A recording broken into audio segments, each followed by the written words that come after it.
رجب but, سسٹالوجی، پتلو، ڈکی بھائی، ان کے خلاف مقدمات کا، ان کے خلاف نوٹسز کا، ان سے رشوت لینے کا ایک الزام ہے۔ تو ان میں کوئی فوجی یا حساس ادارے کا افسر بھی تو ملوث ہوگا نا، جس کو دکھا کر پیسے لیتے ہوں گے؟ نہیں، انہوں نے نام استعمال کیا ہے۔ یہ تو این سی سی آئی کی پہلی پرواز تھی، وہ پکڑے گئے بیچارے۔ نہیں سرفراز صاحب تو 2 سال سے لگے ہوئے ہیں، ان کی دکان تو 2 سال سے چل رہی تھی۔ انڈیپینڈنٹ ایجنسی کے طور پہ، با اختیار ادارے کے طور پہ یہ تو پہلی پرواز تھی، انہوں نے یوٹیوبر پہ ہاتھ ڈالا۔ کا خیال ہے کہ انہوں نے آئی ایس آئی یا ایم آئی سے ڈرا کر 90 لاکھ روپے ہی لیا ہے؟ نہیں، 90 لاکھ نہیں ہے سر، یہ تقریباً 9 کروڑ پاکستانی بنتے ہیں۔ جو اختیار ملا تھا اس این سی سی آئی کو، عرب ایمریٹس کے 4-5 بینکوں سے مختلف 3-3 4-4 جگہ ٹرانزیکشن ہوئی۔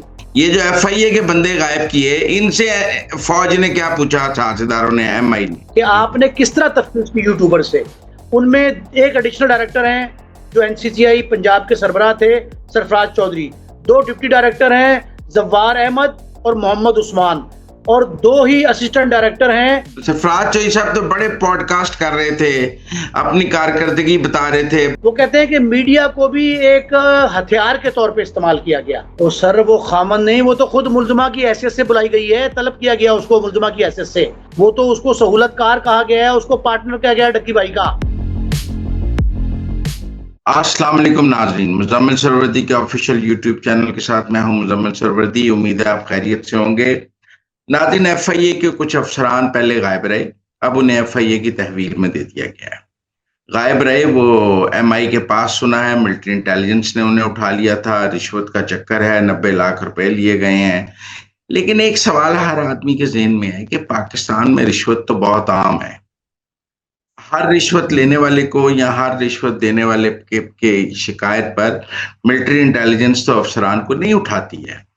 ان 4 افسران کو ملٹری انٹیلیجنس نے کیوں اٹھایا؟ کیونکہ رشوت لینے کے لیے تو اور بہت سے فورمز ہیں، یہ کیوں اٹھایا؟ تو میں نے آج نعیم مصطفیٰ صاحب کو درخواست کی ہے کہ وہ یہ گتھی ہمارے ساتھ سلجھا دیں کہ رشوت لینے پہ اس ملک میں تو جگہ جگہ رشوت دی جا رہی ہے، ان کو کیوں ملٹری انٹیلیجنس نے اٹھایا؟ ان بیچاروں کا کیا قصور تھا؟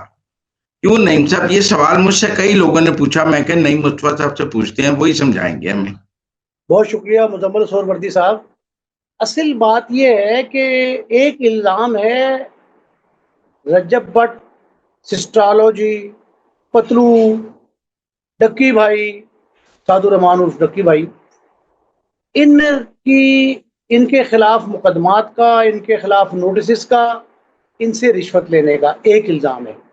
دوسری بات یہ ہے کہ ان یوٹیوبرز کو یا میڈیا انفلوئنسرز کو جو ڈرایا دھمکایا گیا ہے، وہ ایسے حساس اداروں کا نام لے کر ڈرایا گیا کہ اگر آپ نے نہ دیا، یہ ہمارا کہا نہ مانا، تو اس کا نتیجہ یہ ہوگا کہ یہ آپ کے خلاف ادارے حرکت میں آ جائیں گے۔ اچھا نعیم بھائی، میں پھر آپ سے یہ پوچھ رہا تھا کہ ان پر بنیادی الزام تو یہ ہوا کہ انہوں نے فوج کے یا حساس اداروں کے نام پر پیسے اکٹھے کیے ہیں، تو ان میں کوئی فوجی یا حساس ادارے کا افسر بھی تو ملوث ہوگا نا، جس کو دکھا کر پیسے لیتے ہوں گے؟ نہیں، انہوں نے نام استعمال کیا ہے، کسی شخص کا عہدہ، منصب یا اس کا ٹائٹل استعمال نہیں کیا، اس کا نام نہیں استعمال کیا۔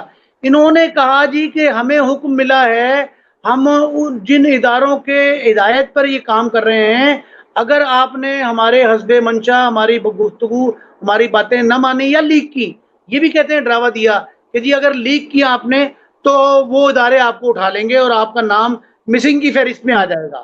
اس طرح کے خوفناک قسم کے جو ہے نا وہ حربے استعمال کیے گئے۔ آپ کا خیال ہے کہ انہوں نے آئی ایس آئی یا ایم آئی سے ڈرا کر 90 لاکھ روپے ہی لیا ہے ڈکی بھائی سے؟ نہیں، 90 لاکھ نہیں ہے سر، یہ تقریباً 9 کروڑ پاکستانی بنتے ہیں۔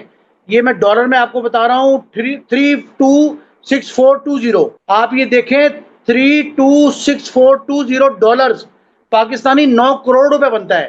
یہ ڈالرز میں لیتے تھے رشوت یا روپوں میں لیتے تھے؟ یہ ڈالر میں دیکھیں، یہ فورن کرنسی اکاؤنٹ تھے۔ اصل میں جو بات سمجھنے والی بات میں آپ سے کہنے لگا تھا کہ یہ جو اثاثوں کے چھان بین کا اور ان کے اثاثے منجمد کرنے کا، اکاؤنٹ فریز کرنے کا جو اختیار ملا تھا اس این سی سی آئی کو، اس کے ذریعے انہوں نے دبئی کے بینک میں، شارجہ مطلب یو اے ای میں، عرب ایمریٹس کے 4-5 بینکوں سے مختلف لوگوں کے اثاثے اکٹھے کیے، ان یوٹیوبرز کے، ان میڈیا انفلوئنسرز کے اثاثوں پہ ایک تو انہوں نے جو ہے نا پابندی لگوا دی، پھر خود ہی اوپن کروائے اور ان لوگوں کو ان کے عزیز و اقارب کو بھیجا کہ آپ پہلے اکاؤنٹ سے یہاں ٹرانسفر کریں، یہاں سے یہاں کریں، یہاں سے یہاں کریں. 3 4 جگہ ٹرانزیکشن ہوئی. پہلے یہ جو جب اغوا کے مقدمے درج ہوئے نا اسلام آباد میں، جو عثمان صاحب کا اور سارم خان کا، سب انسپیکٹر سارم خان اور ڈپٹی ڈائریکٹر محمد عثمان، ان کے اغوا کے مقدمات درج ہوئے تو مقدمات میں عدالت نے ان سے یہ کہا جی کہ آپ ان کو 3 دن میں پیش کریں، پھر اس کی مدت 7 دن کر دی. اور جب پتہ لگا کہ وہ حساس اداروں کی کسٹڈی میں ہیں تو وہ کسٹڈی پتہ لگی 9 سے 11 روز تک کی، کچھ لوگوں کی 9 روز کی، کچھ 11 دنوں کی. وہ 11 دن کے بعد پھر ان کو ایف آئی اے والوں کو بتایا گیا کہ یہ جو 8 لوگ ہیں یہ ان سے ایم آئی نے کیا تفتیش کی، کیا حاصل کر لیا 11 دنوں میں؟ کٹ لیا، انہوں نے پٹھا ٹانگ لیا ہوگا، چھتر مار لیے ہوں گے. نہیں، یہ اپنی جگہ بات ہے. 2 باتوں کی تفتیش ہوئی. ایک تو ان سے یہ کہا کہ جو این سی سی آئی اے آپ سے تفتیش کر رہی تھی، وہ تفتیش میں انہوں نے آپ سے کیا کیا پوچھا اس کی ڈیٹیل ساری لی. انہوں نے کہا ٹھیک ہے. انہوں نے کہا آپ نے منی سے کیا پوچھا گیا ہے؟ یہ جو ایف آئی اے کے بندے غائب کیے، ان سے فوج نے کیا پوچھا؟ سازداروں نے، ایم آئی نے انہوں نے پوچھا کہ آپ یہ بتائیں جن کو پکڑا تھا نا کہ آپ نے کس طرح تفتیش کی یوٹیوبر سے، یوٹیوبرز کے اثاثے جو ہیں آپ نے فریز کس قانون کے تحت کیے، آپ نے ان سے رقوم جو نکلوائیں، جو رقم نکلی ہے وہ 90 لاکھ روپیہ ہے جو نکلی ہے، 60 لاکھ ایک بار، 30 لاکھ ایک بار، لیکن ٹوٹل یہ بنتی ہے 9 کروڑ روپیہ. جس 9 کروڑ کی ڈیمانڈ کی گئی تھی، اروپ جتوئی نے وہ بیان دیا ہے، ان کی مدعیت میں مقدمہ درج ہوا ہے. اس مقدمے میں جو گرفتار تھے نا، زیر حراست میں کہتا ہوں، کسٹڈی میں تھے، انڈر کسٹڈی تھے حساس اداروں کے اسلام آباد میں، ان میں ایک ایڈیشنل ڈائریکٹر ہیں جو این سی سی آئی پنجاب کے سربراہ تھے سرفراز چودھری، 2 ڈپٹی ڈائریکٹر ہیں زوار احمد اور محمد عثمان، اور 2 ہی اسسٹنٹ ڈائریکٹر ہیں شعیب ریاض. سرفراز چودھری صاحب تو بڑے پوڈ کاسٹ کر رہے تھے، اپنی کارکردگی بتا رہے تھے، بڑے نامور یوٹیوبرز کے ساتھ اور اینکرز کے ساتھ انہوں نے پوڈ کاسٹ اور پروگرام کیے. وہ کیوں کر رہے تھے جب بیچ میں سے پیسے کما رہے تھے؟ تو دیکھیں بات یہ ہے کہ یہ میڈیا کو کہا یہ جا رہا ہے، جو حساس ادارے بتا رہے ہیں نا، وہ کہتے ہیں کہ میڈیا کو بھی ایک ہتھیار کے طور پہ استعمال کیا گیا کہ آپ پس پردہ اپنے معاملات سیدھے رکھیں اور میڈیا پہ ہائپ کریٹ کر کے یہ پتہ ہی نہ لگنے دیں کہ پیچھے مقاصد کیا ہیں. اب ڈکی بھائی کے معاملے میں کیس جو ہے وہ بڑا سیدھا سمپل تھا، اس میں ضرورت نہیں. دیکھیں ان پہ اگر ایپ جو ہے گیمبلنگ ایپ وہ پروموٹ کرنے کا تشہیر کا الزام تھا نا، تو اس میں الزام میں تو انہوں نے ریفر کیا تھا کرکٹرز کو، پاکستان کے نیشنل ہیروز کو، تو ان کے بارے میں بابت آپ نے تفتیش کر لی، سارا کچھ کر لیا. اب آپ کو ریکوری شو کرنی تھی. ابھی تک ایف آئی اے کے اکاؤنٹ میں مقدمے کی مثل میں کوئی ریکوری شو نہیں کی گئی. ان پہ بہت بڑا الزام یہ ہے کہ انہوں نے ریکوری شو کیوں نہیں کی اور انڈر ہینڈ بھی پیسے لیے. ایک تو ریکوری وہ ہے جو 60 لاکھ روپے کی بالکل اوپن ہے، وہ ڈاکومنٹڈ ہے، وہ 60 لاکھ، وہ 30 لاکھ ایک، اور پھر 9 کروڑ روپے کی ٹوٹل اماؤنٹ. اس کا کہیں صرف دیکھیں نا، یہ ٹوٹل 6 لوگ ہیں نا جو غائب ہوئے ہیں. نہیں، یہ 8 لوگ ہیں. 8 9 کروڑ روپے کیا کروڑ روپے کی رشوت ہے؟ کوئی اتنی بڑی رشوت تو ہے نہیں، کروڑ روپے ہی آیا نا سب کے ذمہ، کروڑ سوا کروڑ. وہ رشوت اپنے لیے لیں، اپنے نام پہ لیں، اپنے لوگوں کے لیے جن کا نام استعمال کر رہے ہیں ان کو تو ظاہر گزند پہنچے گی، ان کو تو شور و غوغا کرنا چاہیے ان کو. نہیں، یہ پاکستان کی تاریخ کا مزمل صاحب پہلا واقعہ ہے. نہیں تو پھر یہ مقدمہ کیوں نہیں درج کیا گیا کہ حساس اداروں کے نام پہ رشوت لی ہے؟ یہ مقدمہ کیوں نہیں درج؟ اگر وہ درج کرتے تو اپنی توہین دوبارہ خود کرتے. وہ تو ان کے پاس تو اختیار نہیں ہے مقدمات کے اندراج کا. انہوں نے تو مقدمہ تو سارا کچھ پوچھ کے حوالے کر دیے کہ ہم نے جناب پکڑ کے دے دیے ہیں آپ کو، اب آپ جانے اور آپ کا کام جانے. اب یہ محکمانہ انکوائری نہیں ہے، یہ کرمنل پروسیڈنگ ہے. اب کرمنل پروسیڈنگ تو ڈکی بھائی کی بیگم کی درخواست پہ ہے نا کہ میں نے رشوت دی ہے. پر رشوت لینے کا تو کوئی مقدمہ نہیں درج ہوا. وہ تو درج ہو بھی نہیں سکتا. کبھی آپ نے دیکھا کوئی ایسا مقدمہ کہ کہا ہو جی کہ فلاں سازدارے کے نام پہ لیے گئے؟ نہیں، پر جرم تو یہی ہے نا. دیکھیں جرم تو یہی ہے کہ انہوں نے ایم آئی یا آئی ایس آئی کے نام پر پیسے لیے ہیں، یہی جرم ہے نا. تو مقدمہ اس جرم کا درج ہونا چاہیے. نہیں کیوں؟ دیکھیں وہ بعض ادارے امیونٹی بھی تو ہے نا ان کو.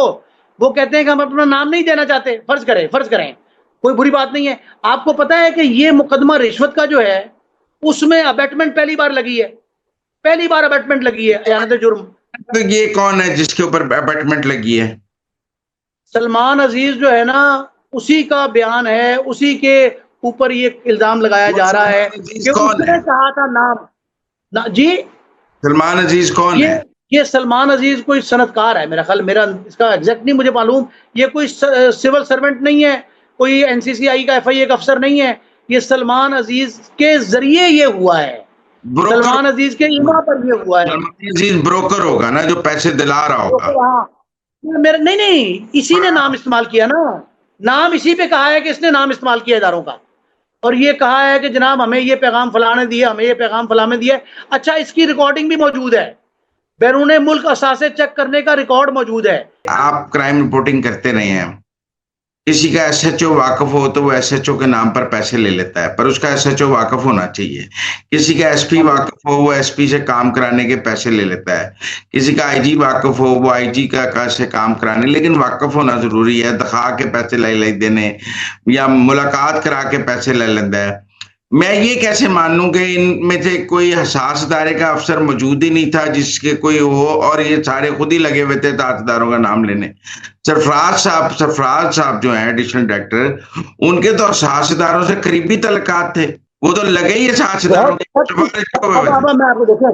یہ تو ابھی دیکھیں, یہ تو فیصلہ ہونا باقی ہے کہ یہ الزام کس حد تک درست ہے. یہ تو میں نے کہا الزام کی حد تک ہے نا, کہ یہ پیسوں لینے کے لیے جو اداروں کا نام استعمال, مثلا میں آپ کو بتاتا ہوں, ایک کانسٹیبل زیر حراست ہے پولیس کے, کسی ضلع کا ہے, اس پولیس کے زیر حراست ہے اپنا کانسٹیبل, ان کا ہیڈ کانسٹیبل.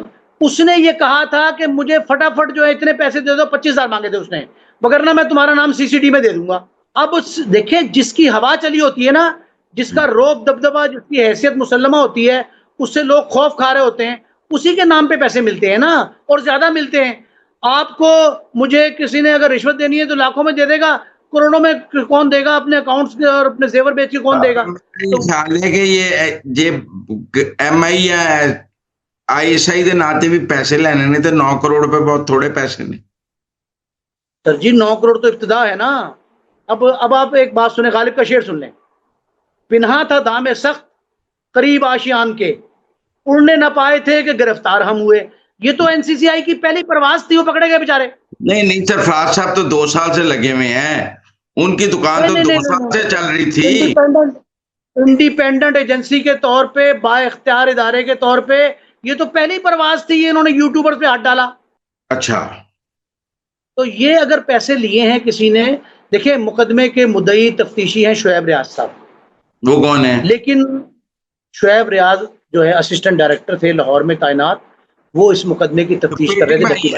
آگے جا کے وہ کہتے, یہ پولیس والے جب پولیس والوں کے خلاف مقدمہ درج کرتے ہیں نا, تو آگے جا کے وہ خراب ہو جاتا ہے, بری ہو جاتے ہیں سارے. پیٹی بائی کے ساتھ ہے جب مدعی FIA دا اسسٹنٹ ڈائریکٹر ہے, ملزم FIA دے لوگ نے, تو آگے جا کے سب ٹھیک ہو جائے گا. لیکن ایک بندے کا نام آپ نوٹ کر لیں, اس کا نام ہے حشمت کمال. وہ DG کے عہدے پہ ہیں, سائبر کرائم کے سربراہ ہیں, اور وہ IG آپ کو ہمارے دور میں یاد ہوں گے, سید کمال شاہ. یاد ہے سید کمال شاہ؟ جی, ان کے فرزند ارجمند ہیں, اور انتہائی neat clean, very above board, very upright, an officer you can say the only.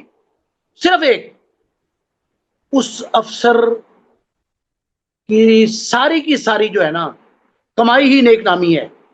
یہ سارے کے سارے پر عدالت میں گواہی حشمت کمال نے تو نہیں دینی نا, وہ تو ریاض شاہ نے, اسسٹنٹ ڈائریکٹر مدعی نے دینی نا. جا کے سال بعد جدو گواہی دے گا ادو تک حشمت صاحب ٹرانسفر ہو گئے ہوں گے.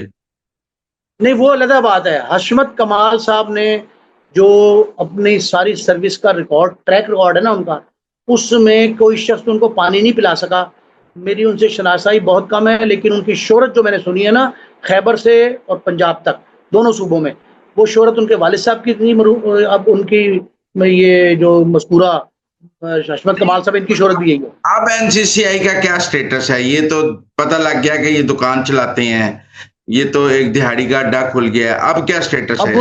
ان کا سٹیٹس یہ ہے کہ اس وقت NCCI جو ہے وہ بالکل غیر فعال ہے. سارے کے سارے افسر تو اندر ہیں, پوری NCCI سمجھ لیں پنجاب کی NCCI ایک وفاق کے 2 افسر بھی وہ سارے کے سارے پابند سلاسل ہیں. ایک بات مقدمے کی تفتیش میں ہے. دوسری بات یہ ہے کہ نئے افسروں کی تعیناتی کا معاملہ ہو رہا ہے، لیکن میری اطلاع یہ ہے کہ FIA کو زیادہ اختیارات پہلے سے دیے جا رہے ہیں. یہ NCCI کے نام پہ جو اختیارات تھے یہ FIA کے پرانے سرکل جو ہوتے تھے ونگ، آپ کو بھی سرکل یاد ہوں گے، اینٹی فلاں، وہ جتنے سرکل سے نا کرائم اینٹی، وہ سارے کے سارے فعال ہو جائیں گے، اور وہ فعال ہو کے جو ہے اب زیادہ با اختیار انداز میں کام کریں گے. اور میرا خیال یہ ہے کہ اب دیانتداری، ایمانداری، نیک نامی اور کرپشن سے پاک FIA جو ہے نا اس کی تیاری جاری ہے. اور وہ سنا یہ ہے کہ نومبر کے ماہ میں افسانے ہی لکھنے لگ گئے ہیں. نہیں، افسانے نہیں ہیں او بھائی، یہ جو اگر یہ لمحہ چل رہا ہے نا اس طرح کا آیا ہے خدا کی طرف سے ایک کہ جو اگر کرپشن کے خلاف کوئی کاروائی ہونے لگی ہے تو میرا خیال ہے اگر یہ ثابت ہو جائے تو اتنی سخت سزا ملنی چاہیے FIA کے لوگوں کو، NCCI والوں کو، کہ سبق رہے. مجھے لگتا ہے یہ تھوڑے دنوں بعد اپنی نوکریوں پہ بحال ہوں گے. خاکم بدان، خدا نہ کرے کہ ایسا ہو. اگر یہ ایسا ہوا تو یہ ملک اور قوم کے لیے نہایت خطرناک ہوگا. آج سے پہلے آپ نے کرپشن کے الزام میں گرفتار لوگوں کو دوبارہ بحال ہوتے نہیں دیکھا؟ بس میں نے دیکھا، لیکن یہ میں ٹیسٹ کیس کے طور پہ دیکھ رہا ہوں اس کو، کیونکہ Hashmat Kamal is there. If the Hashmat Kamal is there تو آپ کو جو ہے نا سوال یہ ہے، میں آپ کو ایک بات بتاتا ہوں. ہوا یہ کہ پچھلے کچھ سال 1.5 سال پہلے کی بات ہے، لاہور میں ایک ٹریفک میں ایک ہمارے ایک سول افسر کی ایک فوجی افسر کی فیملی سے لڑائی ہو گئی. ٹریفک پہ گاڑی لگنے پہ فوجی افسر نے ان کے اوپر پرچہ کرا دیا، ان کو معطل کرا دیا، اندر کرا دیا، وہ بحال نہ ہو پائے. اینڈ پہ انہوں نے فوجی افسر سے جا کے معافی مانگی، فوجی افسر نے فون کیا اور وہ بحال ہو گئے. بات یہ ہے کہ MI کا کوئی افسر کہے گا فون کر کے اچھا چلے معاف کر دیا تو معاف ہو گئے، کیونکہ لکھت پڑا تو ہے. اگر ایسا ہوا نا، اگر ایسا ہوا مزمل سہروردی صاحب، میں کہتا ہوں خاکم بدان، اگر ایسا ہوا تو پھر آپ یہ سمجھ لیں کہ FIA بھی پولیس کے برابر ذلیل و خوار رسوا ہو جائے گی. اگر ایسا ہوا تو جو پولیس کے کلچر کی تباہی ہوئی ہے، پولیس کے اعتماد کو جس طرح حلیہ اس کا بگاڑا گیا ہے، FIA کی حالت اس سے بری ہوگی، اور پھر کوئی شخص ذرہ برابر اعتماد اس وفاقی ایجنسی پہ بھی نہیں کرے گا. ذاتی علم میں ہے، یہ ملک ریاض کے کیس میں جو پراپرٹی ڈیلر اٹھائے گئے تھے، ہاں جی، ساروں نے FIA کو پیسے دیے، رات کو گھر سے روٹی منگانے کے بھی پیسے دیے ہیں، اب منجی بسترے کے بھی پیسے دیے ہیں، ضمانتیں کرانے کے بھی پیسے دیے ہیں. لوٹ سے لگی ہے FIA میں پہ، ان پراپرٹی ڈیلروں کے نام پہ. سارے باہر ہیں آج. اب پہلے میں بتایا گیا کہ پراپرٹی ڈیلروں نے بڑی منی لانڈرنگ کی ہے، یہ ملک ریاض کا پیسہ لے کے باہر گئے ہیں، سارے باہر آ گئے ہیں، ساروں کی دکانیں دوبارہ کھلی ہیں. دیکھیں وہ کھل گئی نا. اب مجھے اس کا یہ بھی پتا ہے کہ جو کشتیاں ڈوبی تھی نا ابھی پچھلے دنوں میں، ان میں FIA کے ہر سینٹر سے، لاہور، گجرانوالا، فیصلہ آباد، بنو، کوٹا، حیدرآباد، ہر جگہ سے کروڑوں روپے کمائے ہیں ہر سینٹر نے. دیکھیں کوئی تعلق نہیں ہوتا، یہ جو ٹریولنگ ایجنٹ ہوتے ہیں، ٹریولنگ ایجنٹ سے پیسے لے لیے کہ جی کشتی ڈوبی ہے. ٹریولنگ ایجنٹ نے تو ٹکٹ دینا ہے، پاسپورٹ دے کے، ویزا دیکھ کے، اس کا کیا تعلق کشتی ڈوبنے سے؟ اس نے کو بک کیے تھے وہ. آپ بروکروں کو پکڑے، ایجنٹوں کو پکڑے، ایجنٹ باہر پھرتے رہے، ٹریول ایجنٹ پھنس گئے، کروڑوں روپے انہوں نے کما لیے. مجھے یہ پتا ہے، لیکن اس وقت یہ ایسا مرحلہ ہے کہ ٹیسٹ کیس ہے FIA کے اعلیٰ حکام کے لیے، وفاقی حکومت کے لیے، ایون وفاقی حکومت کے لیے. اساس اداروں کے نام پہ پیسے لیے گئے ہیں. ٹیسٹ کیس اسی لیے نا، ورنہ FIA میں رشوت لینا تو کوئی جرم نہیں ہے. جرم اس لیے بن گیا کہ ادارے کے نام کارے ثواب سمجھ کے لیتے ہیں، کارے ثواب سمجھ کے لیتے ہیں، لیکن اس وقت حساس ادارہ انوالو ہوا ہے تو ٹیسٹ کیس بن گیا نا. اساس ادارہ، لیکن مجھے تو پھر یہ اعتراض ہے کہ اساس ادارہ اپنی مدعیت میں پرچہ دیتا نا. او نہیں بھائی، وہ اوپن نہیں ہوتے. وہ دیکھیں ان کی بعض مجبوریاں ایسی ہوتی ہیں، آپ اپنے نام پہ، اپنے ادارے کے نام پہ بطور کمپلیننٹ سامنے نہیں آ سکتے. کیوں نہیں آ سکتے؟ ان کا ایک جونیئر افسر بھی مدعی بن کے پرچہ دے سکتا تھا کہ اس نے ہمارے نام پہ پیسے پکڑے، ان کو اوپر پرچہ درج کیا جائے. کیوں نہیں؟ مدعیت تو انہوں نے بنائی ہے نا، مدعیت تو انہوں نے بنائی ہے نا. اساس ادارے کا افسر تو نہیں بنایا، FIA کا افسر مدعی بنایا ہے. نہیں، وہ تو سب صحیح ہے، لیکن یہ جو عروب جتوئی ہیں اصل میں تو ان کا سٹیٹمنٹ ہے مین، جس کے اوپر یہ سارے کا سارا معاملہ ہوا ہے. تو یہ تو ظاہر ہے انہوں نے سارا تانا بانا انہیں کا بنا ہوا ہے، بنیاد انہوں نے فراہم کی ہے. ابتدائی انکوائری پریلیمنری انکوائری جو کہتے ہیں انہوں نے کی ہے. ڈکی بھائی کا کیا سٹیٹس ہے اس وقت؟ ڈکی بھائی کا کیا سٹیٹس ہے اس وقت؟ ڈکی بھائی جو ہے نا، ڈکی بھائی کا کیس زیادہ مضبوط مستحکم ہو گیا ان کے خلاف، زیادہ تقویت مل گئی اس کو. ڈکی بھائی جو ہے نا، اب میں نہیں سمجھتا کیس خراب. لوگ تو یہ کہتے ہیں کیس خراب اسی لیے ہوا تھا کہ ڈیمانڈز بہت تھیں تفتیشیوں کی. اگر ڈیمانڈز بہت تھیں تو اب پہلے سے زیادہ شکنجے میں آ گئے وہ. اب چونکہ بات ڈھکی چھپی نہیں ہے، وہ ڈکی جو ہے نا، وہ ڈکی اور ڈھکی چھپی بات نہیں ہے. اب ڈکی کا معاملہ ڈھکا چھپا نہیں رہا، اور اب ان کو جو ہے نا وہ زیادہ مشکل سے کیس جو ہے نا، وہ ان کا جرا کی اس پوزیشن پہ آیا ہوا ہے کہ جرو کا سٹیٹس ہوتا ہے، تو اس میں ان کو جو ہے نا کافی اب محنت کرنی پڑے گی ان کے وکلا کو، اور انہیں اپنے قانون دان. دیکھیں ڈکی بھائی کی بیگم آپ خود کہتے ہیں کہ اتنی بااثر ہے کہ اس نے جن افسروں نے اس کے خامن کو پکڑا تھا، انہیں سارے ایم آئی تو پڑھاتے، سارے اندر کراتے، وہ اپنا خامن نہیں چھڑا لے گی؟ وہ سر وہ خامن نہیں، وہ تو خود ملزمہ کی حیثیت سے بلائی گئی ہے، طلب کیا گیا اس کو ملزمہ کی حیثیت سے. وہ تو اس کو سہولت کار کہا گیا ہے، اس کو پارٹنر کہا گیا ہے ڈکی بھائی کا، اور ان کے اکاؤنٹ جو ہیں وہ بھی فریز کیے گئے ہیں. ان سے بھی اثاثوں کی تفصیلات مانگی گئی تھیں. وہ تو ایک ملزمہ کے طور پہ اس مقدمے میں کہہ رہا ہوں کہ ان کا خاندانی اثر و رسوخ، ان کا خاندانی بیک گراؤنڈ، ان کی فیملی کی حیثیت وہ بڑی مستحکم مضبوط ہے. میں یہ نہیں کہہ رہا کہ وہ سارا کچھ کر جائیں گی اور اپنے خامن کو تو وہ نہیں چھڑا سکی، وہ تو خود ملزمہ کے طور پہ پیش ہوتی رہیں. تو اب تو یہ قانونی ٹیم کی ذمہ داری ہے. قانونی ٹیم کہاں کھڑی ہے، وہ کیا کرتی ہے، اور وہ ڈکی بھائی کو دیکھیں، وکیل کا کام ہوتا ہے اپنے کلائنٹ کو ریلیز کروانا. نہیں مصطفیٰ صاحب، میں نے آپ کے ساتھ سی سی ڈی پہ پروگرام کیا تھا، یاد ہے؟ اور آپ کہہ رہے تھے کہ میں اصولی اور قانونی طور پر جو ماروائے عدالت قتل ہیں ان کو سپورٹ نہیں کر سکتا. ٹھیک ہے، آپ نے کہا ملزم کتنا بھی گھنونا جرم کیوں نہ کرے، میں سی سی ڈی کے مارنے کے حق میں نہیں. جی درست ہے، کہا تھا آپ نے، درست ہے، یہی موقف تھا آپ کا. جی بالکل ٹھیک ہے موقف ہی. تو پھر سیاستداروں کا بندے اٹھانے کی حمایت آپ کیوں کر رہے ہیں؟ وہی ایک دیکھیں، ایک میری بات سنیں. اگر یہ جرم سرزد ہوا اور ادارے نے کوئی کاروائی نہیں کی، تو حساس ادارے نے کاروائی کر کے کون سا ظلم کر دیا، جبر کر دیا؟ انہوں نے میرا خیال ہے کہ حساس نہیں، اگر کسی کے نام کا غلط استعمال کرے. 4 دن غائب رکھنے کے علاوہ انہوں نے کیا قانونی کاروائی کی؟ کوئی قانونی کاروائی نہیں کی. انہوں نے بھائی وہ مقدمے کی بنیاد ہی وہ بنے ہیں. اگر وہ اتنے وہ مدعی بنے ہیں، مدعی نہیں، مقدمے کی بنیاد بنے. میں کہہ رہا ہوں بنیاد کیسے بنے ہیں کہ انہوں نے اس کو پہلی اینٹ فراہم کی ہے. اگر وہ یہ ایکٹ نہ کرتے اور اپنی کسٹڈی میں لے کے اس کے سارے معاملات کو تفصیلاً منظر عام پہ نہ لاتے، اور یہ الزامات جو بظاہر ابتدائی تفتیش انکوائری کر لی انہوں نے، اگر وہ نہ کرتے تو شاید یہ نہ مقدمہ درج ہوتا، نہ یہ افسران ڈی سیٹ ہوتے، نہ ان کے خلاف کاروائی قانونی چارہ جو ہو رہی ہے وہ ہوتی، نہ یہ جو خود تفتیش کار تھے وہ اسی مقدمے میں ملزم کے طور پہ پیش ہو جائیں گے. اب تو یہ سارا کچھ جو ہے نا انہوں نے ہی کیا ہے، اور جب انہوں نے کیا ہے تو میرا خیال ہے کہ ہمیں انہیں پریز کرنا چاہیے، نہ کہ متون کرنا چاہیے. میں اس لیے پریز کر رہا ہوں کہ بھائی انہوں نے کسی سٹیج پہ کسی نے ہاتھ ڈالا تو ہے نا. ہم اس کو میں تو سمجھتا ہوں کہ یہ جہاد ہے. اگر یہ بات درست ہے، اتنی کرپشن کی گئی، ایک ڈکی بھائی کا کیس نہیں ہے، کتنے لوگوں کو نوٹس گئے ہیں، وہ سارے کے سارے سر خانے میں چلے گئے. یہ تو اس لیے پکڑے گئے نا کہ انہوں نے سیاستداروں کے نام پر پیسے لیے ہیں. ویسے ایف آئی اے میں تو آج بھی رشوت چل رہی ہے، اس پہ تو کوئی سیاستدار کسی کو نہیں اٹھاتا نا. میں جا کر کہوں میرے سے ایف آئی اے نے پیسے لیے ہیں، کوئی اٹھائے گا تو نہیں نا. وہ رشوت کا بازار تو ایف آئی اے میں ویسے ہی گرم ہے جیسے پہلے گرم تھا. میرا خیال ہے کہ سیاستداروں سے یہ بھی ریکویسٹ کرنی چاہیے کہ وہ جو ہیں وہ باقی کیسز بھی سامنے آ رہے ہیں تو ان میں بھی کوئی روح رعایت نہ کریں، اور اس میں بھی انٹروین کرنا چاہیے ان کو.